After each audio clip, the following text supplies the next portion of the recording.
네, 안녕하세요. 지금 카이가 조금 방향 감각을 좀 상실해서 약간 좀 고민이 있을 것 같습니다. 이게 왜 그러냐면 이 문재인 때 이제 카이의 원래 사장님을 이상한 죄목을 씌워가지고 재판에 보냈죠. 그게 이제 윤석열 그 서울지검장 때 사건입니다. 1호 사건이에요.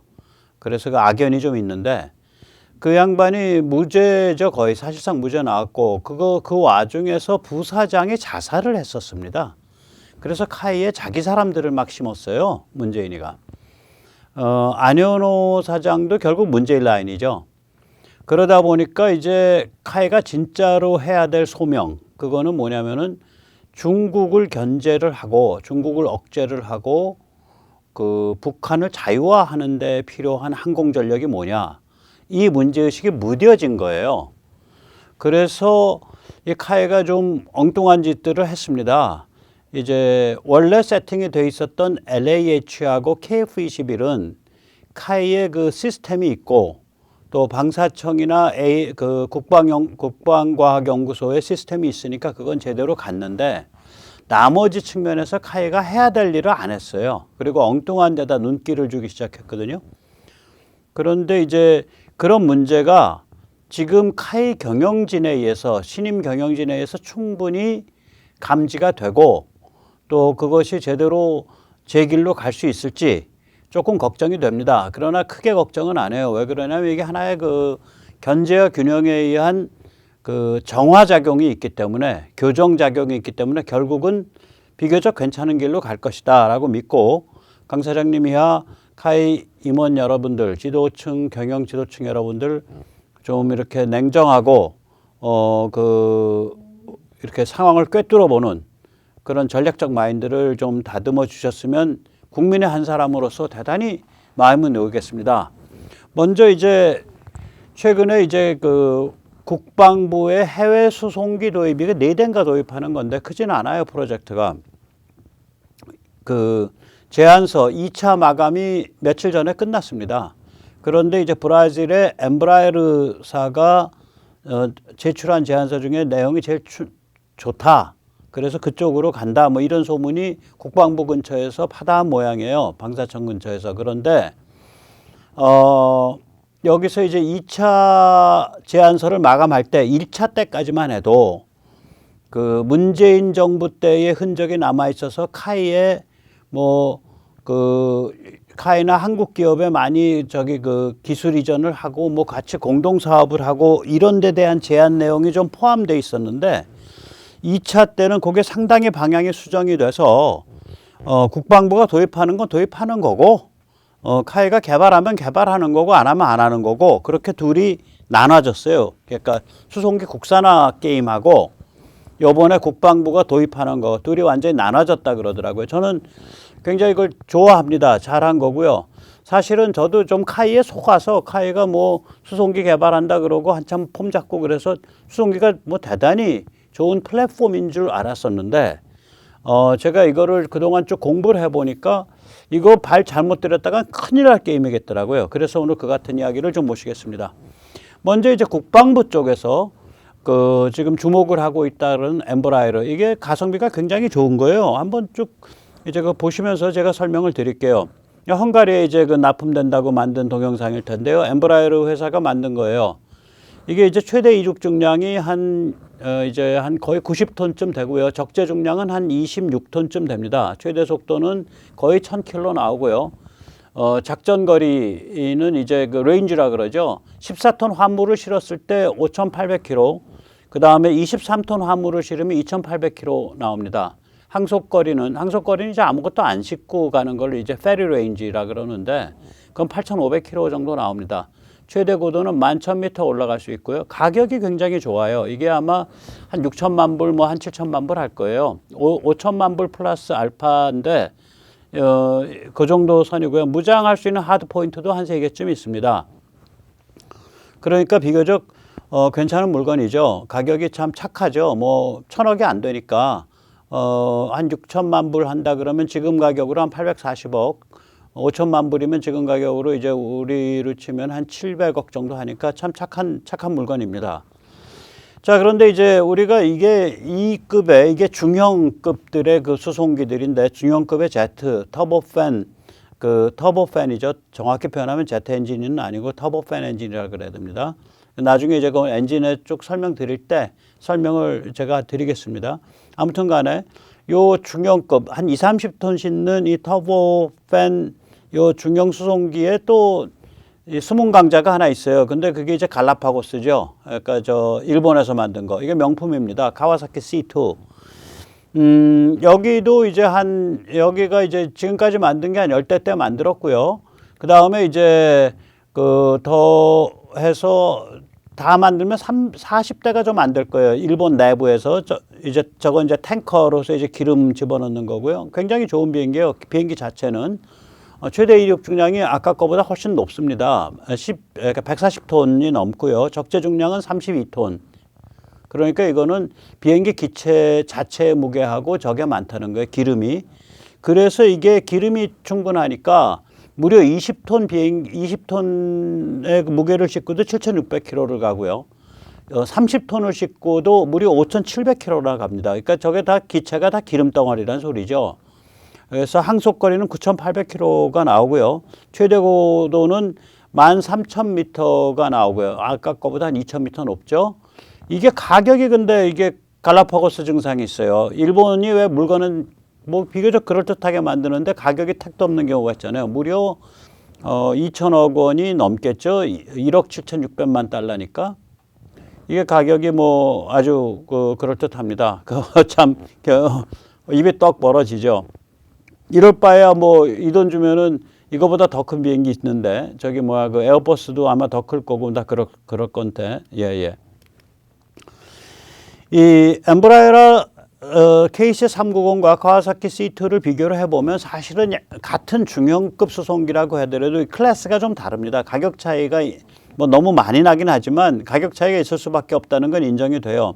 최대 이륙 중량이 일단 굉장히 차이가 나죠. 하나는 한 90톤 나가고 하나는 140톤 나가니까 한 50톤 차이가 나고요.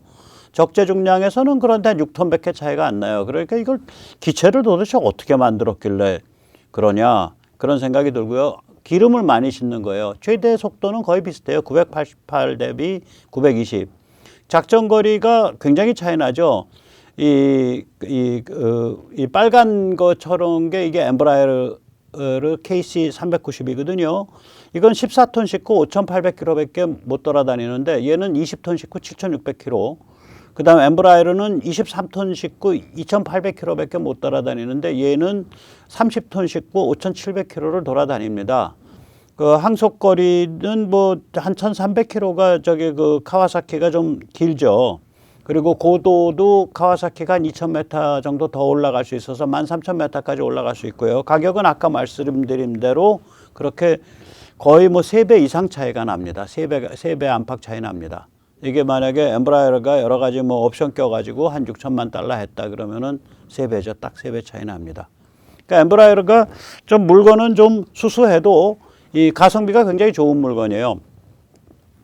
자, 이렇게 이제 30톤을 싣는 터보팬 그 수송기 시장에 이미 그 2개나 플레이어가 있는 거예요. 카와사키가 이제 너무 가격이 비싸서 시장에 못 나와서 그러지. 이미 기존에 플레이어가 있다고요. 자, 이 상태에서 카이가 무슨 범고래인지 뭔지 이상하게 색깔 칠해갖고 전에 그 전시회 때 장난을 좀 부려서 제가 한마디 했죠. 무슨 군용 비행기가 그렇게 색깔 칠해서 뭐 멋내냐. 당신들 어째 사고방식이 그러냐 그러는데 이 안현호, 문재인 안현호 라인에 그 5대 개발질이 있다고 저는 생각을 합니다. 이거는 한국에서 이제 저 혼자 처음에 얘기하는 건데 앞으로 좀 일반화됐으면 좋겠어요. 일단 이 사정을 보면 밀리터리 잡지들의 보도를 보면은 밀리터리 잡지의 핵심 대표들 뭐 편집국장 이런 분들의 얘기가 제 얘기가 아니라 최근 얘기가 이겁니다. 첫째, 카이는 독자적 수송기 개발을 하고 싶어 한다. 엠브라에러보다 훨씬 더 잘 만들 수 있다. 이렇게 얘기하고 있다는 거예요. 그 다음에 카이는 이 수송기 경험을 바탕으로 해서 민항기 사업으로 확장하고 싶어 한다. 제가 전에도 한번 이런 것 같다라고 말씀드렸는데 이게 맞더라고요. 저는 그때 이걸 언제 느꼈냐면 DX 코리아 전시회 가서 카이 사람들이랑 얘기를 해보고 깜짝 놀랐어요. 이 사람들이 민항기 생각을 한단 말이야. 카이 정신 차리십시오. 오늘 그 얘기입니다. 이게 보도가 사실이라면 카이는 그릇된 길로 접어든 겁니다. 카이 강 사장님이나 임원님들 이거 빨리 좀 정확하게 그 업에 카이라는 사업의 소명과 개념을 좀 정립을 하셔야 될 것 같아요. 왜 그러냐면 이게 군용 수송기 플러스 민항기, 카이가 민항기 나가면은 예를 들어서 뭐 에어버스의 대형 민항기나 보잉의 대형 민항기 같은 거 못 만들고 결국 엠브라이어가 만들고 있는 중소형 이제 터보 팬을 쓰는 그러한 제트 여객기를 만드는 건데 그렇다면 엠브라이어 사업 모델로 가겠다는 얘기거든요. 카이가. 엠브라이어가 그렇게 해서 민항기 쪽에서 3위 정도 민항기 업체를 해요. 그 모델 가는 거예요.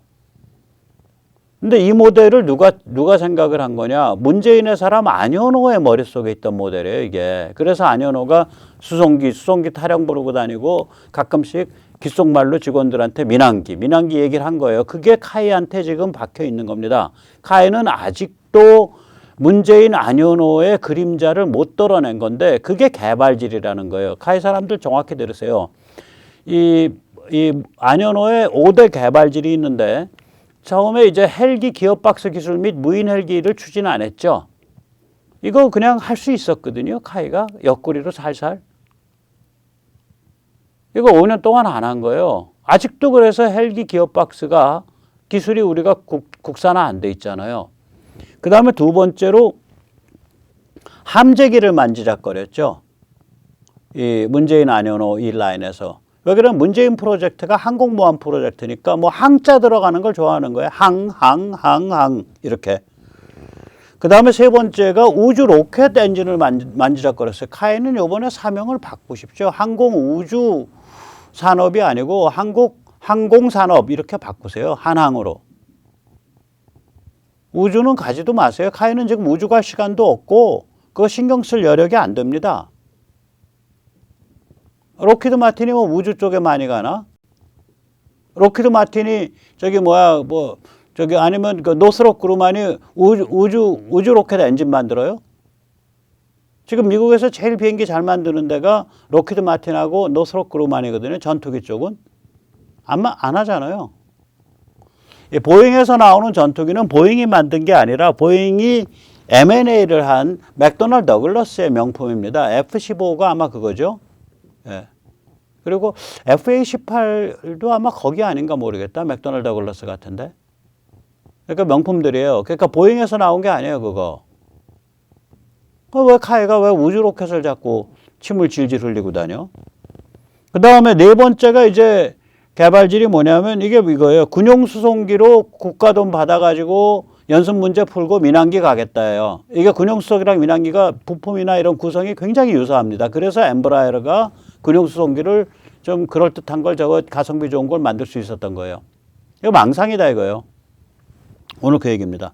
다섯 번째가 실제로 굉장히 지금 중요해지고 있는 게 그 고급 드론들인데요. 이게 고급 드론인데 뭐 200억, 300억, 400억씩 하는 드론들입니다. 이 드론에서 카이가 지금 거의 아무것도 안 해놨어요. 왜 그러면 이게 중국이랑 북한이 굉장히 싫어하는 영역이에요. 이것 때문에 대한항공이 좀 많이 미운털이 박힌 데다가 이제 거기에다가 이제 그 형제 간의 문제 뭐 이런 게 겹쳐가지고 거기가 좀 많이 욕을 많이 먹은 건데 이거는 굉장히 대한항공이 잘한 거예요. 조금 이따 다시 보여드리겠지만 고급 드론이 한 세 종류로 꼽히거든요. 하나는 이제 제가 말씀드린 맨 아래에 있는 거 OBSS. 이걸 이제 우리 국방부에서는 저피탄 무인 편대기라고 부릅니다. 그러니까 스텔스 형상인데 말하자면 뱃속에 이제 무장창에 미사일을 좀 넣고 있고 그 다음에 이 레이더나 이런 그 탐지 능력이 굉장히 좋아요. 그 센싱 능력이. 그래서 그 다음에 이제 세 번째로는 그러니까 센싱, 그 다음에 무기, 웨폰, SW, 그리고 세 번째는 제가 가격이 뭐 한 2, 300억 정도 껌값밖에 안 하니까 죄송합니다. 제가 돈이 많아서. 껌값밖에 안 하니까 먼저 보내가지고 깨져도 괜찮아요. 그러니까 어트리터블, 소모시킬 수 있다. 네 번째가 제가 당연히 그러니까 최전선에서 앞장서서 보낼 수 있어요. 그래서 프론트. 그래가지고 제가 SW, AF, 스와프라고 이제 저 특징을 정리를 했는데 제가 저런 물건이에요. 그 다음에 이제 그 우리가 흔히 가오리라고 불리는 거 unmanned, stealth, 그 다음에 전익기 flying wing. 그래서 USFW라고 부를 수 있겠죠. 무인 스텔스 전익기. 그 다음에 이제 우리 국방부에서는 모아브라고 부르는 거예요. 중고도 고고도 올라가는 거죠. 글로벌 호크 같이. 저거를 이제 미국서는 메일이라고 부르죠. 예, medium to high altitude. 그래서 MA. 그 다음에 long endurance. 장기 채공. 그래서 메일이라고 부르고 우린 저걸 모아브라고 부르고요. 저 세 가지가 그 드론의 꽃이에요. 그 공중 드론의 제일 그 난이도가 높고 저 셋을 카이가 하나도 못 챙겼어요. 안 챙긴 거지. 왜 그러면 저게 중국이랑 북한이 싫어하니까 문재인이가 저게 우리가 남들보다 5, 6년 기술이 앞서 있었거든요. 그 문재인이가 저걸 그냥 공쳤다고요. 그 시간을. 지금 허겁지겁 따라가고 있잖아요. 문재인이가 싫어하고 북한이 싫어하고 중국이 싫어하는 거니까 당연히 안원호 사장이 안 챙긴 거라고 저는 봅니다. 그래서 저 사업 영역에서 카이가 대한항공에 처져 있어요. 엄청 처져 있어요. 이 개발질 계속 하겠냐 이거 강 사장님 지금 내가 묻는 거예요. 신임 빨리 문재인 그림자 걷어내야 돼. 지금 카이가 말하자면 군용기 앞세워가지고 군수송기 하나, 엠브라이더 같은 거, KC-390 같은 거 하나 독자 개발한 다음에 그 노하우 가지고 민항기 가겠다. 결국 엠브라이더, 즉 민항기 업체에서 3등하고 있는, 허접한 3등하고 있는 거기 따라가고 그거 그렇게 부러워하고 싶으냐 이거지. 이게 안현호 문재인 라인의 꿈이냐 이거지. 이 3등 엠브라이더가 고민이 많은 회사입니다. 일단 사업 영역에 대한 고민이 있는데요. 예를 들어서 에어버스나 보잉이 그 중소형 제트에 이렇게 못해서 안 하나? 아닙니다. 합니다. 그냥 하면 바로 하는데 왜 안 하냐? 부가가치가 낮고 영업이 산만해요. 한 군데 가서 예를 들어서 큰 제트 비행기다, 제트 여객기다 그러면 대한항공 가서 딱 딜치면은 거기에 줄줄이 파는데 이거는 뭐 지방항공사 다 쫓아다녀야 돼. 소형항공사들. 영업이 산만하다고. 그 다음에 이제 그 제트 자가용 비행기 날리는 사람들 그거 전 세계적으로 다 쫓아다녀야 돼요. 그러니까 이게 영업이 산만해서 그런 거 안 한다 이거예요. 보잉이나 에어버스가. 그래서 보잉이 엠브라이더를 한때 M&A를 하려고 그러다가 마음을 바꿔서 그냥 접어버렸어요. M&A 하려고 보니까 고깃값이 안 나오는 거야. 그러니까 엠브라이더는 이제 활로를 좀 더 찾아서 좀 이게 사업을 좀 강화하겠다고 군용 수송기로 들어갔는데 지금까지 한 10대 팔았나? 몇 년 안 되긴 했지만 10대도 못 팔았을 거예요. 네덜란드 팔고 터키 팔고 헝가리 팔고 포르투갈 팔고 브라질에 납품했고 한 10대 때 팔았을 거예요. 그러니까 화끈한 성과가 없는 거죠, 지금까지. 이 잘하면 이제 앞으로 이 엠브라이더가 회사가 망하고 군용 수송기 파트만 헐값에 인수될 수 있어요. 그러니까 우리 국방부가 엠브라이더를 택하면은 좀 웃기는 얘기지만 야 엠브라이더 회사 망했을 때 이거 계속해서 후속 군수 지원 올 수 있겠어? 이 걱정 조금 하셔야 되는데 저는 충분히 후속 군수 지원 가능하다고 봅니다. 왜냐하면 조금 이따 이제 엠브라이더를 까보면 알겠지만 전부 민수나 일반적인 컴포넌트로 되어 있습니다. 저 특별한 컴포넌트가 없어요, 저게. 그래서 충분히 후속 군수 지원 가능할 거다 이렇게 봅니다. 이 3등 엠브라이더의 이제 고유 기술 혹은 핵심 경쟁력이 뭐냐 보면은 이게 참 빈약한 회사예요, 이게. 제가 그래서 아마 이래서 보잉이 안 했을 거다. 일단 첫째 개발 체제. 어제도 말씀드렸지만 이제 카이 같은 경우에는 세계적 수준의 이제 KF-21을 하면서 세계적 수준의 HILS, 그러니까 Hardware in the Loop System Simulator. 그러니까 이제 그 비행기의 각 부분이 그걸 시뮬레이터 상에서 돌아갈 수 있게 만들어준 거. 그 다음에 이제 조종성 시뮬레이터, 그러니까 핸들링 퀄리티 시뮬레이터, HQS. 아까 HILS는 그건 아이언버드라고 부르죠. 철매.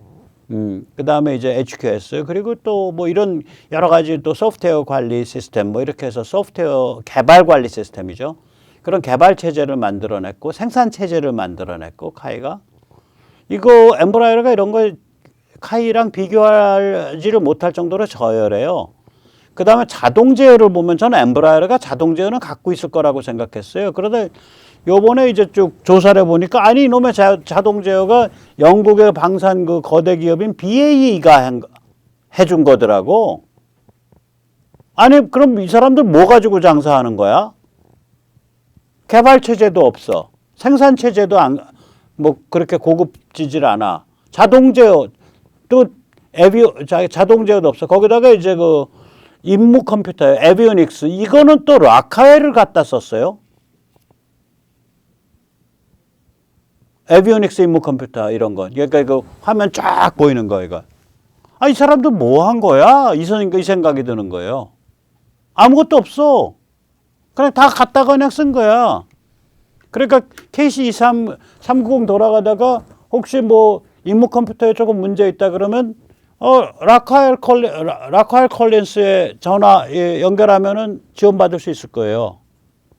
자동 제어가 잘 안 돌아간다. 이거 레이시온에서 그 자동 제어 핵심 부품에 좀 문제가 있다. 레이시온이 대부분 공급했어요. 레이시온 우리랑 거래 있으니까 공급하면 지원받을 수 있어. 자동 제어 소프트웨어가 좀 꼬인 것 같다. 좀 수정해야겠다. 그럼 돈은 많이 줘야겠지만 BAE 그 세계적인 영국의 방산 기업에 연락하면 지원해 줄 거라고. 이게 다 이렇게 돼 있더라고 보니까. 그럼 결국 엠브라이어 KC390의 의미는 뭐냐면 군용수송기는 민수시장 부품으로 만든다 이게 나온 거야. 그러니까 카이가 왜 이걸 건드려 갖고 민수를 가려는지 그 통박이 이제 눈에 보이는 거죠. 그러니까 자기 내부에 핵심적인 게 없이 그냥 시장에서 갔다가 이렇게 해서 조립을 한 거예요. 그냥 대충. 그래서 그게 개발비도 몇천억 원 안 들었어요. 몇억 달러 안에서 개발이 끝났어. 카이는 지금 수송기 개발하면서 정부에다 대고 3조 달러 그러고 있어요. 요즘 좀 더 올라갔겠지. 이제 달러 환율이 이제 그 안 좋으니까. 솔직히 말하면 3조를 가지고 저 비행기를 사면요 몇 대를 사냐? 뭐 한 700억 주고 산다고 치고 3조면은 40대 사네 거의. 40대 이상 사네. 그러니까 카이가 좀 비행기값 별도로 개발비만. 그러니까 카이가 정부 돈 빼갖고 자기 민항기 사업 준비하려는 거예요. 이건 좀 아니다. 제가 이걸 자세히 좀 들여다봤고 제가 처음에 카이에 저도 속았어. 이 엠브라이어가 이제 고유 기술 핵심 경쟁력이 약한 기업의 비해인데요. 로크웰이 그 에비오닉스를 공급했다고요. 저 에비오닉스 잘 안 돌아간다. 로크웰 컬린스에 전화하면 돼요. 제가 다 뒤져냈어요. 그 다음에 예를 들면은 그 비행 자동 제어가 조금 좀 수정돼야 될 것 같다. 아, 그럼 BAE에 전화하면 돼요. 영국 군수산업 1번지죠. 예, 영국의 그 원잠들 여기서 만들어요. 그 다음에 영국의 엘리자베스호 같은 그 항공모함 여기서 만들어요. 그러니까 이게 뭐 아무것도 안 들고 있는 게 내부 고유 기술, 핵심 경쟁력을 사실 이렇게 따지고 보면 이쪽 영역이 이제 서방 쪽이 이게 얼마나 살벌하냐 보세요.